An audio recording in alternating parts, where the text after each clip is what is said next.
Eileen says that Bells floated rather than walked like the rest of us.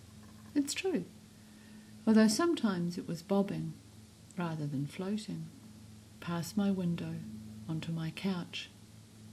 Sometimes she'd be hot and sweaty from the gym, or calm from a massage, or bubbling and enthused about a class she had just taught and the responses she'd got from her students.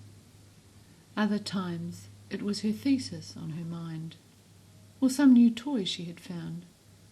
She'd talk and talk, and I learned to ask salient questions or nod. At other times she'd be full of what was happening at the marae, or a hui she'd been to, or the artwork she and Margaret had started creating. When I arrived in Hamilton, Bells promised to take me on a tour of significant sites. Who better, I thought. Well, she did take me to this place, which she assured me was significant. And we had a fantastic trip to Otara markets, Bells in her green flip-flops. She had style. Tacky at times, but style. She had warmth and love for her whānau, her friends and her students.